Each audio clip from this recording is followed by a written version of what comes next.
welcome. My name is Mary Peichel. I am a clinical mindfulness-based psychotherapist. I'm also a Reiki energy healer and meditation teacher and student of A Course in Miracles. And welcome to my first solo podcast. I feel really honored and grateful to be of service and to share what has helped me and to be given the opportunity or the miracle of being able to share my passion with you. And I wanted to offer this first podcast appropriately to the topic or the concept of miracles. Miracles are my favorite topic, my favorite subject to talk about. My clients will tell you we talk about miracles all the time and how to cultivate and manifest miracles in life. And it's much simpler than we think.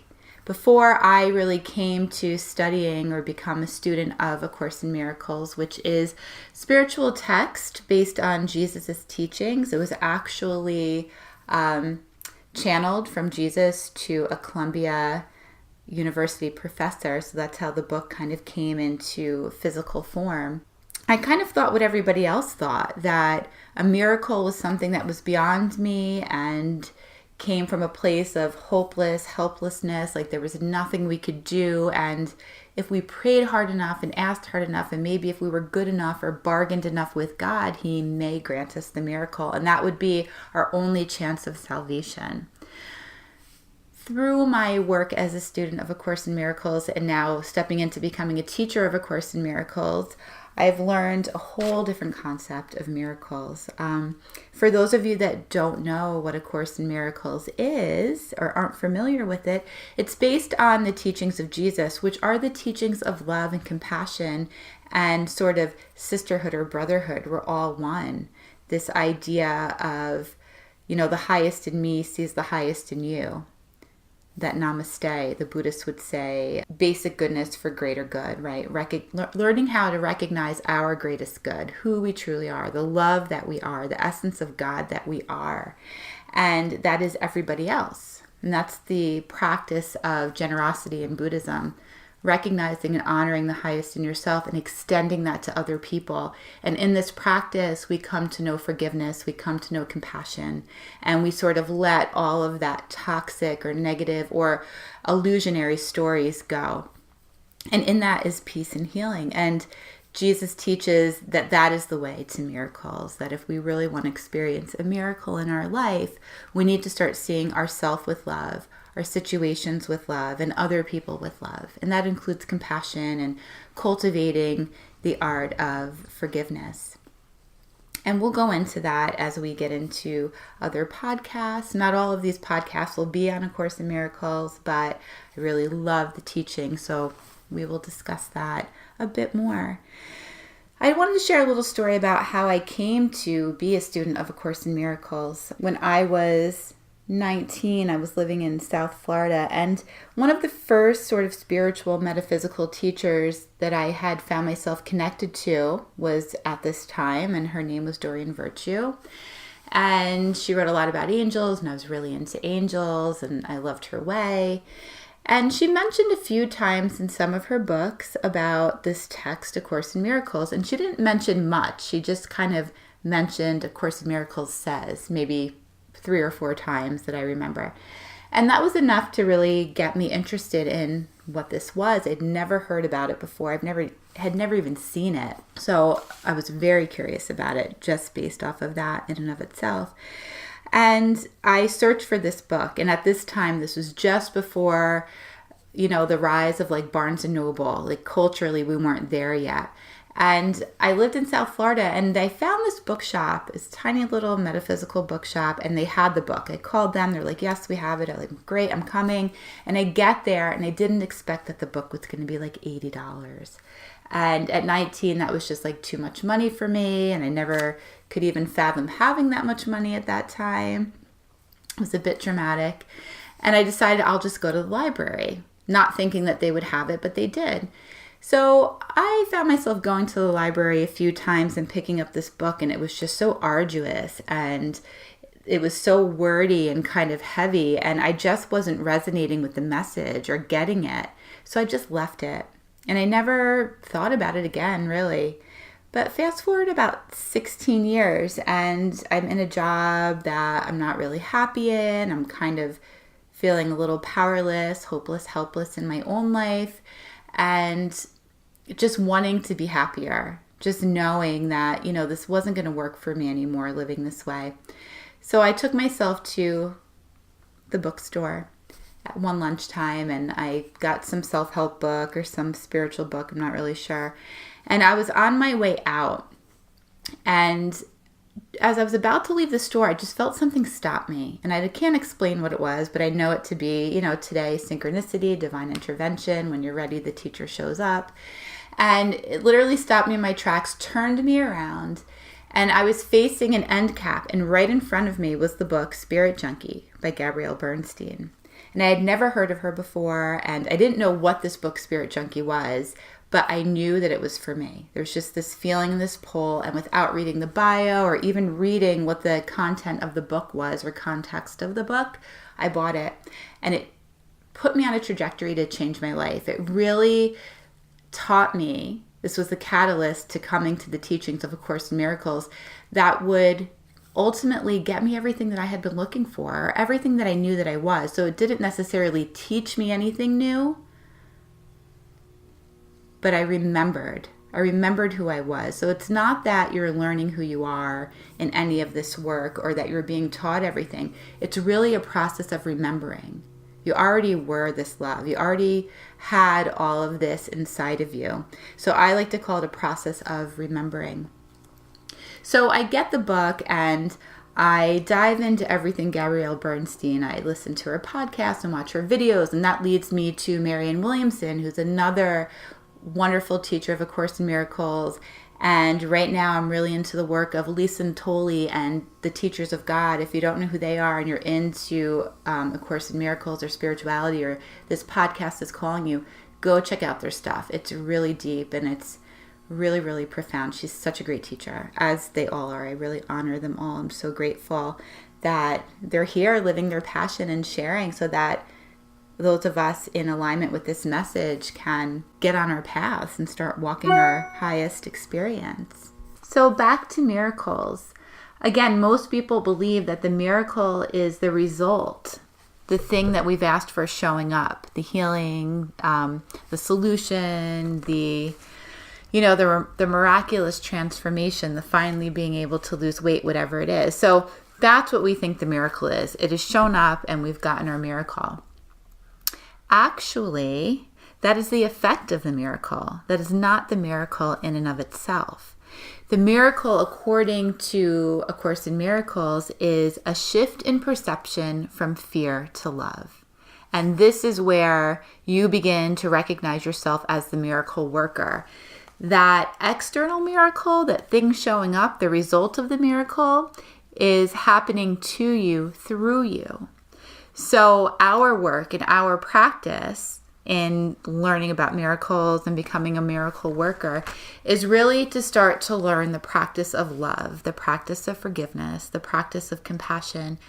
And when we can start to see the positive or the truth, that practice of namaste, or like the Buddhists say, generosity in ourselves and in other people, then that is how the miracle is going to manifest for us, right? So if let's say we're struggling financially and we just keep affirming, I don't have enough money, or there's not enough money, or, we have a poor attitude about people that do have money. Oh, they're crooks, or they're stealing from, the 1% or the 99%, sorry. We're going to start to call in that. Remember, what we believe about other people and what we see about them and what we hold against them is going to affect us. I remember Marianne Williamson saying, if you have a problem with people with money, then you're pretty much guaranteeing that you yourself are never going to have it. So you want to clean up every little cobweb that you have, every core belief around what it is that you are trying to manifest, and you want to fill it all with light. So that is the process here. And this is called the holy instant. In spirituality and mindfulness, free will is what we do when we become aware. So we can be asleep for a long time. The ego is kind of running the show, and we're not even aware that it's a story or an illusion, or that we're seeing things maybe in a negative way, and that's affecting what we're experiencing and cutting us off from the miracle, so to speak. But when we do become aware, right, at some point we all have an awakening, and it's like, maybe it is me. And this isn't blame, but maybe I am responsible, my happiness, not this person. Maybe if I see it a little bit differently, or if I can forgive, then I can have some peace, right? I think anybody on this path, eventually we come to that place. And when we do that and we say, oh, okay, wait a minute, it's like that aha that Oprah always talks about. That is the holy instant. And the holy instant is the instant that we become aware what we then choose. So this is where we really start to lay the groundwork for miracles. If we can choose love, if we can choose compassion, instead of maybe what we are thinking or feeling. So in the beginning, this work is choosing really in direct dichotomy with what you're feeling. So you're feeling like, I really don't want to forgive this woman, right? I really don't like her. But on some level, you know that this grievance is hiding the light from you. And that's actually a lesson in the Course in Miracles. This grievance hides the light from my eyes. So if you begin to look at that and begin to recognize that regardless of what this person seems to be doing, your reaction to it is really what is causing you to suffer, not what they're doing, your perception of it. And when you begin to look at that and you begin to be willing, and it only takes a willingness, so you don't have to say, I'm going to like this person and really like them in that instant. It's not going to happen. This is a practice. Your brain is involved here. Your central nervous system is involved here. Neural pathways are involved. And we'll talk about that maybe on another podcast if we don't get to it in this one. But you're going to literally be working against your physical body. That's like why it's so hard to change a habit. Your brain says you don't want to smoke that cigarette or you don't want to eat that chocolate, but your body's dependent on it. And your body's saying, no, get over there and smoke that cigarette and eat that chocolate. Or go yell at your wife or your husband, or hold this grievance against this person. There's a resonance with it in your body because you have decided on it. It's become a core belief. It's habituated. So very much the work in the beginning is you stepping in a different lane than your body, and it feels there's a discord, there's a dichotomy, it doesn't feel comfortable. But if you keep your mind and your thoughts in alignment with what you would choose for yourself, eventually your body will come over. So, 6 months after you have that last cigarette, you might wake up and not think about a cigarette all day. Your body has made the shift. Your biochemistry has readjusted. And it's the same thing when working this mindful, metaphysical, spiritual path. You have to do the work, and then it comes into alignment with feeling. So there's 2 ways to go about this. We have to understand that if we want to receive the miracle, if we want to receive the shift, if we want to release ourselves of the habit or bring some new experiences in, then we need to really be in a frequency or a vibration that will attract a miracle. And that is the vibration of peace, of love. That's where we allow the miracle. So miracles happen to us, through us. Right? So if we want the miracle, we need to be the conduit. And there are a couple of ways of getting ourselves into that feeling space. Our point of attraction is in our feeling. So there's a lot of, we do a lot of work with thoughts and positive thinking and affirmations, right, to manifest. But really why we do that, it's not our thoughts or our visualizations that are manifesting. It's the feeling that it conjures up within us. It's that energetic frequency that shifts and changes. So there's 2 ways to work this. So let's say we are wanting to, again, we'll use money. That's a good one that most people can relate to. So let's say you want to start to manifest prosperity. You want to come to remember that you are a prosperous being so that you can have that experience and money just flows to you easily and it's not something that you worry or think about and you're supported. Because that's what happens, by the way, when you get into alignment with your true self. You don't have to worry about that aspect anymore. So if somebody tells you, all right, just go into the mirror every morning and say I am wealthy and prosperous and money just comes to me. Well, if you have $5 in the bank and your mortgage is due tomorrow and your phone got shut off yesterday, it's going to be really hard. Your body is going to be like, that is a lie. We don't believe that. And although if you could stick with that, it would work, that's like a really hard way to do it. There's much easier ways, and the course helps you with that. But we're going to talk about 2 ways that I help my clients to work through breaking habits or changing experiences in life. And one way we can do this, and this is Abraham Hicks, if you're not familiar with their work on manifestation, really great stuff. They talk a lot about this, getting in the energetic frequency. So you have to start with what is called the least resistance. So if you look in the mirror and say, I'm rich, I am a magnet for abundance, and your body's like, no, lie, that's never going to work. You have to start to look at, what can I say to myself that feels better, that's positive when it comes to money. So what you might say is something like, well, I know other people have been broke before, and they've healed their financial stuff, and they're living a life of abundance now. So if other people can do it, maybe I could do it. And see how that feels. That might feel a little better, and that's what you can start with. Or you might say something like, maybe this doesn't always have to be my experience. Maybe this can change for me. So you start there. You start with, what can I say that is not reaffirming this negative experience and blocking the miracle?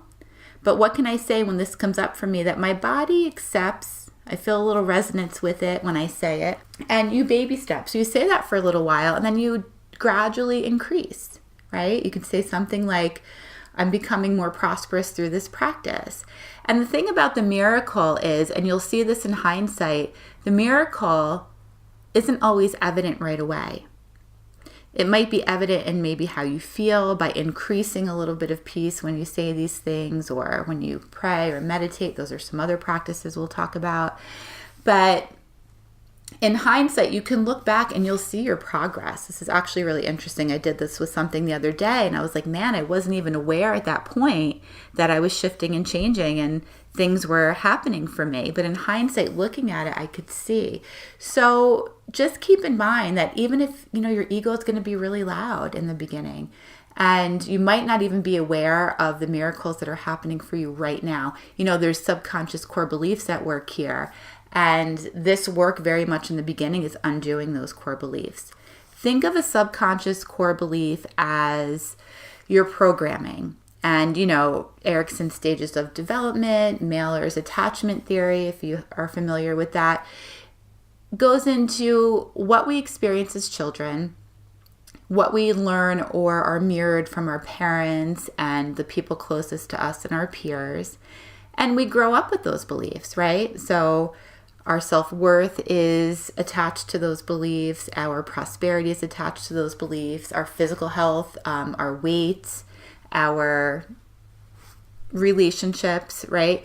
They're all attached to these core beliefs. What we internally have been programmed to believe about ourselves and about the world. And we used to think in the 70s that, by the time you're 16, 17, most of your major development is done. Your receptive centers are you're shutting down, and good luck to you, right? You're formed. We know that that's not true. And we know that we can reprogram any core belief now that we're holding that doesn't work for us. And we see this in our 20s, right? We're home and, things are the way they are, and we get out in the world and we're trying to have relationships and make money and, live our passion, and we're getting stuck. And we're like, why? Why are we not experiencing things in the way we want to? And we have to really look at these core beliefs. So core beliefs are shaped by what we have seen the most, what we were told the most, and they get reinforced by ourselves taking them on as true, and we reinforce them. We keep saying relationships are this way, or I am this, or I am that, or I don't have, or I can't, or I can. They're positive too. So in the beginning, when you're doing this miracle work, you're working against those core beliefs. So just think about that. But the way that we change them is the same way they were formed. We start to tell ourselves something different in response to what we're seeing and feeling and what we've known. So the past, we can't bring the past into it. And mindfulness in the present is a new beginning. There's no past in the present. We bring it into the present, and it affects us based on what we think we know, what happened in the past. But in this work, we really have to accept each moment as a new beginning. So we can change these core beliefs by writing new programming. So we use the same equipment, right? So our conscious mind is the programmer, and our subconscious mind takes the programming and forms the script, right? It's the script that's running. And if we want to change what we're seeing, if we want to change the program that's running, we have to rewrite the script. And for those of you that write code, sometimes you have to really work on this. You have to rewrite the code enough to override the old so that a new program takes over and starts running. So the key is being consistent and starting where you are. You're exactly where you need to be to get to where you want to go. And you have to learn that too, right? You can have core beliefs working against that. So anyway, that's one way. We have to start to slowly guide ourselves out of this by being where we are and being as kind and gentle with ourselves when we can. It's that holy instant, right? I just beat myself up in my head for that thing. So I'm going to be willing to see peace instead. That is a lesson in A Course in Miracles. You only need to demonstrate a willingness. You go as far as you can go, and God will meet you. The universe will meet you and do the rest. You're only ever asked to go as far as you can go. So if as far as you can go is, I'm willing to see peace, but a big part of me doesn't want to forgive this person, but I am willing, then you have taken 1,000 steps in the eyes of the universe. And if you take one step, the universe takes 10,000 to meet you. So remember that. And that is from my teacher, Marianne Williamson. I'll never forget her saying that, and it resonated with me. And that's one of the things that I used in my path in this practice and still use today. So there's one way. The second thing that we can do, and this is a really powerful positive practice, is a gratitude practice. So regardless of what's going on in your life, there are things that you can focus on, and with a few moments of focusing on them, you can change how you feel. And you can do this practice theoretically. So if you are suffering with something like anxiety or depression, you can do this practice in theory. Like, the sun is shining, so if I could get in alignment with that, that would make me happy. So you can do this theoretically. You do it anyway. A lot of times you do this practice today for tomorrow. So remember that. It's not that it's not working. Sometimes you just need a little more momentum or practice. So a gratitude practice, Oprah said, by the way, that this is one of her most transformative tools that she has ever used. So every day, sit and think in appreciation of what you have to be grateful for. Even if it is like the sun is shining or I found a penny on the ground. I have a practice of gratitude. Every time I see a penny, I do this little thing Gabrielle Bernstein I heard say once, thank you, more please. I acknowledge that there's abundance. My ego is not going to get involved in it's only a penny. That's not a lot. Abundance is abundance to the universe. And thank you, more please. Ask and you shall receive. Have gratitude.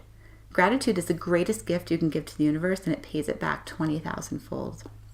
So a gratitude practice is like the greatest gift you can give out, and you will receive so much from it, but you'll receive it pretty instantly. When we have a gratitude practice, right, think about it. You can go in 2 minutes from a not so great place to feeling a little bit more certain and loving and peaceful. And that's grace, by the way. That's the highest gift you can receive from God. So think about the miracle that you're wanting to have, the thing that you're wanting to manifest. Why are you wanting it? You're wanting it because you want peace, you want happiness, you want freedom. And you can manifest that without even getting the thing that your ego thinks you need to get in order to have that. So that's something to remember too. So those are 2 ways to help you get into the space to be a conduit for miracles. And they're pretty simple, right? You start where you are. Everybody has things that they can appreciate, and sometimes we have to reach.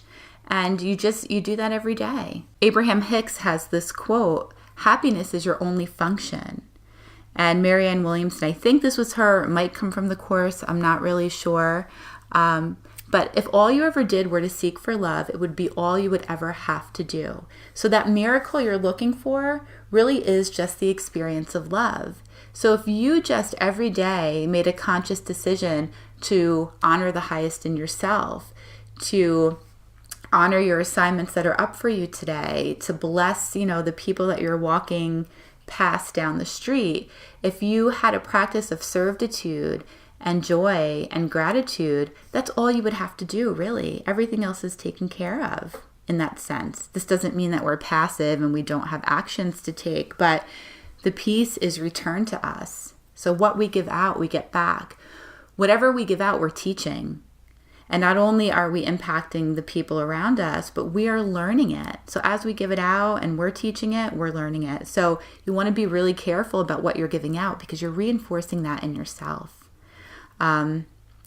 The book, The Four Agreements, the first agreement, be impeccable with your word. And I love how he puts this. If you are speaking negatively about yourself, about a situation, about another person, it's black magic. And you're casting a spell. And that spell is gonna manifest in some way in your life. It's gonna affect you. So think about that. Our words, our viewpoints have power. And also remember that we're not always going to feel in alignment with the positive stuff, but we have to do it anyway. And remember, you just have to be willing. You only need a willingness to demonstrate peace and positivity. And then the rest comes. Just give it time. I want to share a really personal example on how I worked a miracle. And I think it's one of my greatest miracles. But a couple of years ago, I was pregnant for the first time with a successful pregnancy. And I decided, I had some fear, it took a little while for me to get pregnant and there was some, bumps along the way, but finally, it had happened. And it took a while to settle into the pregnancy and to be comfortable with it. And when I started to settle in, I decided that I really wanted to have a wonderful birthing experience. I had decided that I had been through enough with this fertility stuff and that part of the story was going to be over for me and it was going to be joy from here on out. So I made that decision and I didn't believe it when I first made it. That's the thing, but you don't have to. So you set the intention, you make the decision, and then you start working on getting in alignment to be a magnet for that miracle to take place in your life. So I decided that I was going to only read positive birthing stories and I was going to watch videos of women giving birth virtually pain-free and naturally. And that's what I wanted, by the way. I wanted a natural birth and I didn't want to experience a lot of pain. I had read a lot that it can be done and a woman's body knows what to do. And, we hear all of these stories and it sort of creates an overwhelming experience of pain and intervention for women.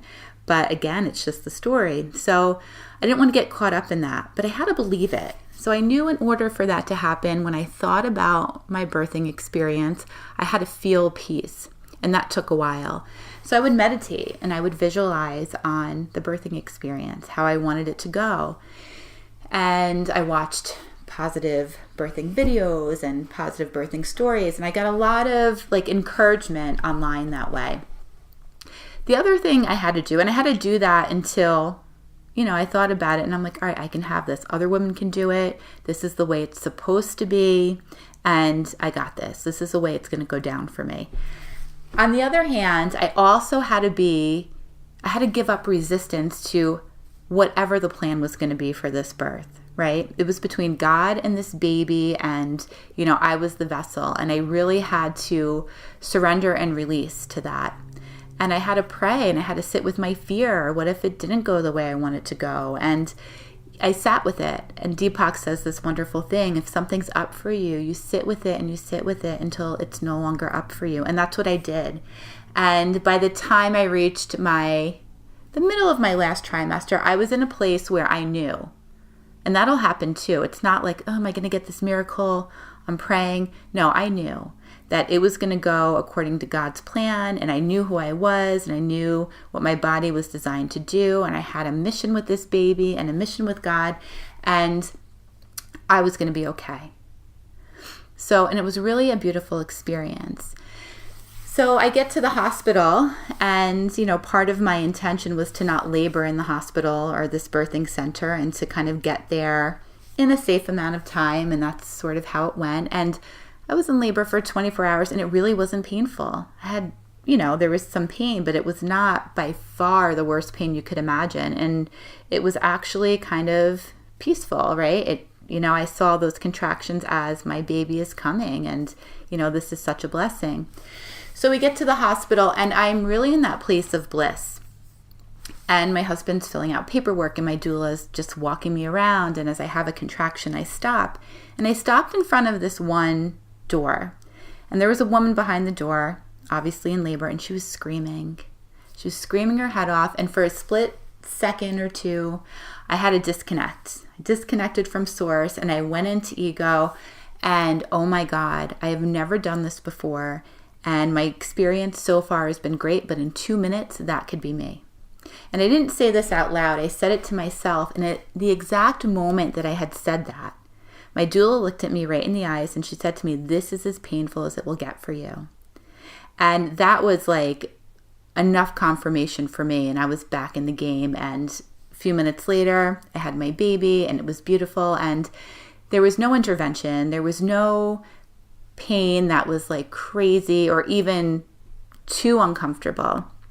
So I share the story with you just as maybe a way that you can start to see how this process works. And I just want to share a couple of the principles of miracles from A Course in Miracles that I think sums up what we've been speaking about today. And one that I love is number 1. There is no order of difficulty in miracles. One is not harder or bigger than another. They are all the same. All expressions of love are maximal. And what that means is, in our mind, there's things that we believe we can receive and things that we believe we can't. But this tells us, Jesus, right, the teacher of miracles, tells us that it is no harder to manifest a penny than it is to manifest $1 million in the eyes of the universe. It is the same. It is just what our mind puts on it that makes it harder or easier. So the challenge is to maybe read this every day. And the more you read things like this, the more you begin to undo those underlying subconscious core beliefs that say, I can have this, but I can't have that. Miracles occur naturally as expressions of love. The real miracle is a love that inspires them. In this sense, everything that comes from love is a miracle. So that is really the definition. If we are expressing ourselves in love or compassion anyway, internally to ourselves, to someone else, we are a miracle worker, right? And there is a cause and effect to everything, and everything has an attraction point. So it's really good for us and for the world to just come from a place of love as best we can. And this doesn't mean that we allow people to do bad things to us, right? We can appreciate somebody for their path and their humanness and set boundaries with them. Boundaries are love too, right? Saying no is love too. It's love for ourselves. And it helps other people when they have boundaries. If they're suffering and they're kind of aggressive or attacking, setting a boundary is an act of love. The last thing that I want to add, and we can close on this, miracles are natural. When they do not occur, something has gone wrong. So just thinking about that, thinking about how we're living and what we're experiencing, and are we in a place where we are expressing love and we're receiving love, and if we're not, it's available to us. So just to recap, that there is a process in the Course called purification, remembering that we don't do this alone. Miracles happen to us, through us, right? So we take advantage of the holy instant and we choose love, or we state a willingness to see things differently, and the universe intervenes, right? But we need help. We don't just say these things and they just happen, right? We all have our experiences in life. We all have our egos. We all have our core beliefs that we struggle with. So there's a process in the Course called purification.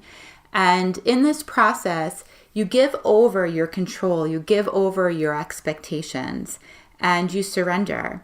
And you start to experience this in life with just a simple practice. And I will share my practice with you. We can close with that and you can use it, you can change it. And you might not feel much from it first, but practice this every day. It takes a few minutes and it doesn't take that long. Within a week, 6 days, 5 days, you might start to feel a little shift. You might start to feel a little certain. So we're going to do a practice of purification. And I just simply say, I kind of bow, or I do this before my feet hit the ground in the morning, before I start thinking and getting into things and the ego takes over, or you can do it in the shower when you're brushing your teeth. It doesn't have to be a full sitting practice. You can do it anywhere. I surrender my heart and mind today.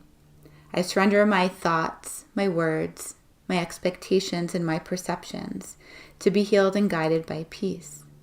I open up to my assignments today, and I choose to be about the lessons, knowing that when I do so, I'm perfectly and divinely guided. I choose to be about the gifts and the opportunities that my experiences hold today, and I surrender my will to the higher will and choose to live in servitude of God. Where would you have me go? What would you have me do? What would you have me say? And to whom? Thank you. I hope you enjoyed this podcast and that it was helpful. Again, I am so grateful to be sharing my experiences with you and what has helped me and my clients. Have a wonderful day. Namaste.